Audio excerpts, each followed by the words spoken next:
गुस्सा सिखों के ऊपर फूट पड़ा, जिसके चलते 10 साल पुराने गार्ड बेअंत सिंह का ट्रांसफर 3 गोलियां इंदिरा गांधी के ऊपर चला दी। एक गोली सीने में लगी और 2 गोलियां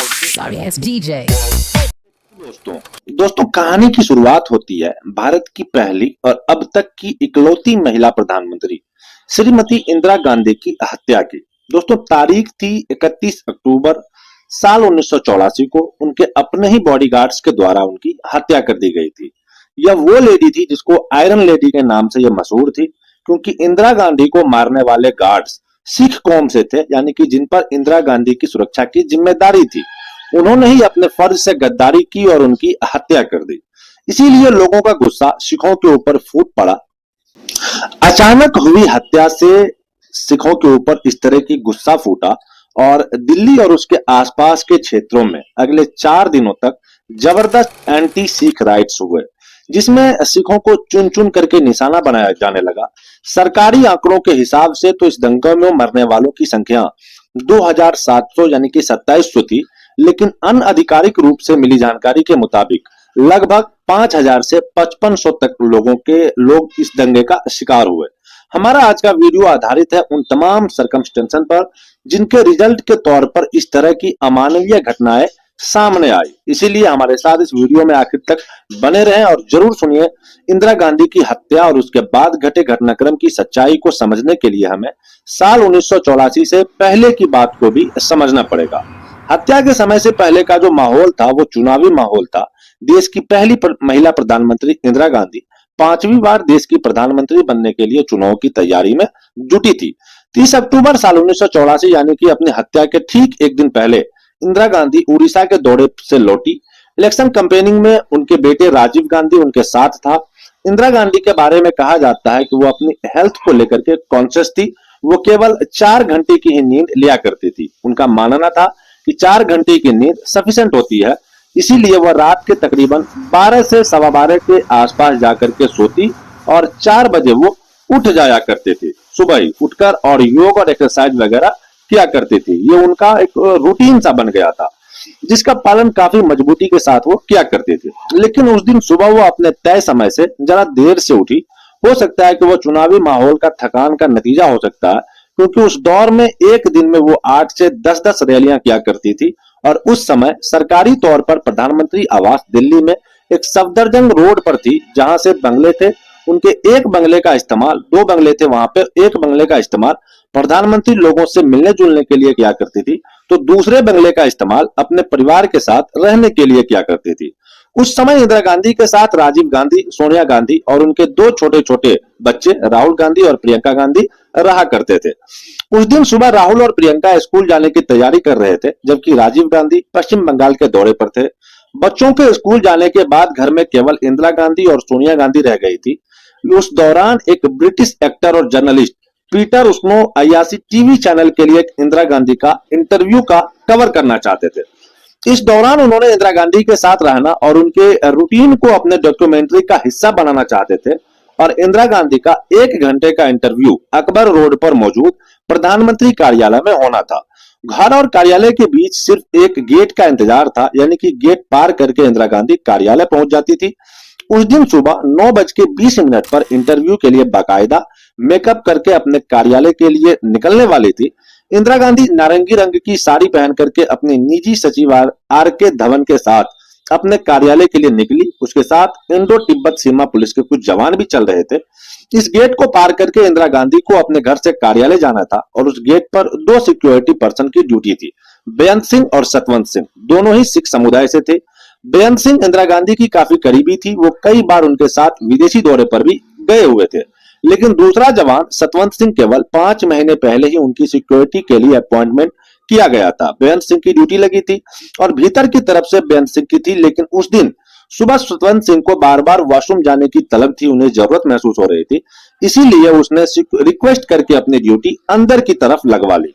ऑपरेशन ब्लू स्टार के बाद इंटेलिजेंस एजेंसी की रॉ की एक रिपोर्ट पीएमओ कार्यालय तक पहुंची, जिसमें उन्होंने यह कहा कि प्रधानमंत्री की सुरक्षा में जितने भी सिख समुदाय के गार्ड हैं उन्हें वहां से हटा लिया जाए, जिसके चलते 10 साल पुराने गार्ड बेअंत सिंह का ट्रांसफर कर दिया गया।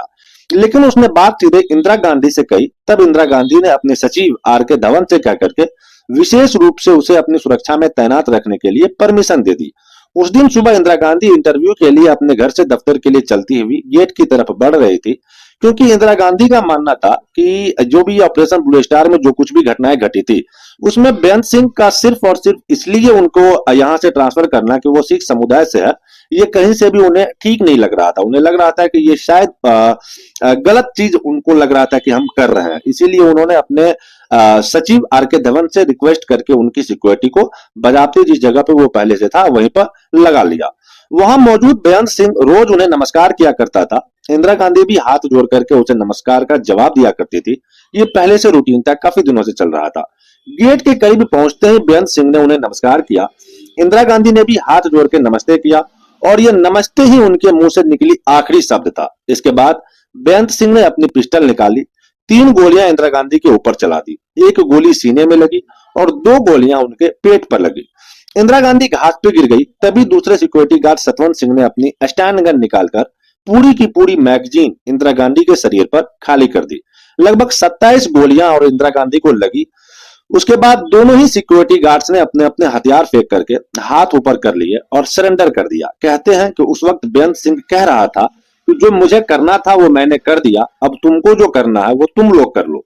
कुछ लोग केवल कुछ जो भी घटनाएं घटी थी वो सिर्फ कुछ सेकंड में घट गया था और सिक्योरिटी में खड़े दूसरे गार्ड को कुछ करने का मौका ही नहीं मिल पाया। वो जब तक सोचते तब तक ये सब कुछ हो चुका था। गोलियों की आवाज सुनकर के उनकी बहू सोनिया गांधी भी गौन में ही भागती हुई इंदिरा गांधी के पास पहुंची।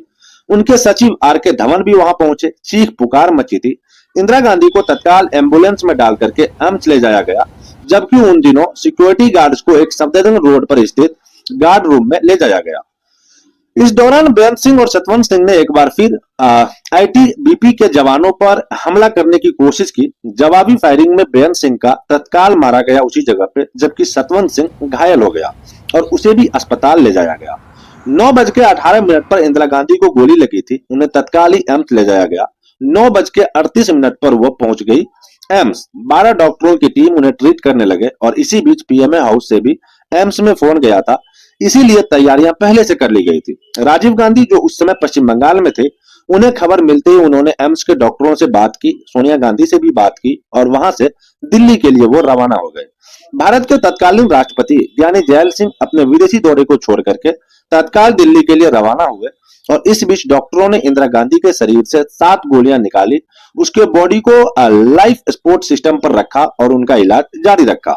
इंदिरा गांधी के शरीर से काफी खून बह चुका था। उन्हें पूरी की पूरी 30 गोलियां लगी थी, इसीलिए वो लगभग बेहोश हो गई थी। एक गोली सीधी उनके दिल पर लगी थी, जिसकी वजह से उनके हाथ ने भी काम करना बंद कर दिया था।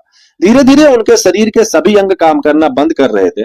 उस दिन दोपहर 1 बजे तक इंदिरा गांधी का इलाज चला, लेकिन 1 बजे के बाद डॉक्टरों ने अपने हाथ खड़े कर दिए। सर्टिफिकेट के मुताबिक लगभग 1:40 पर इंदिरा गांधी की मौत हो जाती है और यह खबर डॉक्टर सबसे पहले सोनिया गांधी को आकर के बताते हैं। सरकार ने इस पूरे घटनाक्रम को अब तक लोगों से छुपा रखा था, क्योंकि अचानक अगर यह बात सबको पता लगती तो दंगे भड़क सकते थे। इसीलिए लगभग 2 बजे एक न्यूज एजेंसी ने इस खबर को ब्रेकिंग न्यूज के तौर पर चला दिया कि इंदिरा गांधी की मृत्यु हो चुकी है। उसी दिन एम्स में भारत के राष्ट्रपति ज्ञानी जैल सिंह के मिलने के लिए पहुंचे, लेकिन जब तक पब्लिक सेंटीमेंट भड़कने लगे थे, क्योंकि ज्ञानी जैल सिंह भारत के तत्कालीन प्रेसिडेंट होने के साथ साथ एक सिख भी थे। उनकी कार पर पथराव हो गया और उनके कार के शीशे टूट गए। इस तरह से देश को समझ में आया कि अब आगे क्या होने वाला है। शाम को लगभग 6 बजे आधिकारिक रूप से ऑल इंडिया रेडियो और दूरदर्शन पर इंदिरा गांधी की मौत का घटनाक्रम का विवरण खबरों का हिस्सा बन गया और इसके बाद आने वाले 3-4 दिनों तक दिल्ली में सिखों को चुन चुन कर मारे जाने लगा। दिल्ली में आज भी एक कॉलोनी को विधवा कॉलोनी के नाम से जाना जाता है, क्योंकि वहां के तमाम पुरुषों को मार दिया गया था और इसके बाद दिल्ली में सेना बुलाई जाती है और कई घंटों तक वहां पे पेट्रोलिंग किया जाता है, उनको कंट्रोल किया जाता है। आगे जांच में एक बात सामने आई कि इस पूरे षड्यंत्र में एक केहर सिंह नाम का व्यक्ति भी शामिल था। सतवंत सिंह और केहर सिंह पर केस चला, उन्हें फांसी की सजा हुई और जनवरी 1989 को जब उनके जिंदा रहने के सभी विकल्प समाप्त हो गए, तब उन्हें तिहाड़ जेल के अंदर फांसी दे दी गई और वहीं पर उनका अंतिम संस्कार भी कर दिया गया। कहते हैं कि ऑपरेशन ब्लू स्टार के बाद एक व्यक्ति ने सीधे सीधे इंदिरा गांधी से कहा था कि आपकी जान को खतरा है और आपकी सिक्योरिटी में अभी भी सिख गार्ड मौजूद है। तब इंदिरा गांधी ने बेअंत सिंह की तरफ देखकर कहा कि कि जब तक ऐसे सिख मेरे सिक्योरिटी में है मुझे कुछ नहीं हो सकता। लेकिन उसी बेअंत सिंह ने उनके भरोसों को चूर चूर कर दिया और फाइनल ये बात सामने आई कि इंदिरा गांधी के ऑपरेशन ब्लू स्टार में जो स्वर्ण मंदिर यानी गोल्डन टेम्पल के भीतर सेना भेजने का फैसला था, इस बात को तीनों लगभग जितने भी सिख समुदाय थे इस बात को लेकर के बहुत नाराज थे और इसी बात का बदला उन्होंने लिया इंदिरा गांधी की मौत से। तो दोस्तों ये थी इंदिरा गांधी की मौत की जुड़ी पूरी कहानी। हमें उम्मीद है कि आपको वीडियो ये इन्फॉर्मेशन आपको पसंद आई होगी। वीडियो पसंद आए तो अपने दोस्तों के साथ शेयर जरूर कीजिएगा और चैनल पे अगर नए हैं तो जाते जाते चैनल को सब्सक्राइब कर बेल आइकन जरूर से प्रेस कर दीजिएगा। हम जल्दी मिलते हैं आपसे किसी और वीडियो में किसी नई कहानी के साथ। तब तक के लिए हमें अलविदा कीजिए। जय हिंद, वंदे मातरम।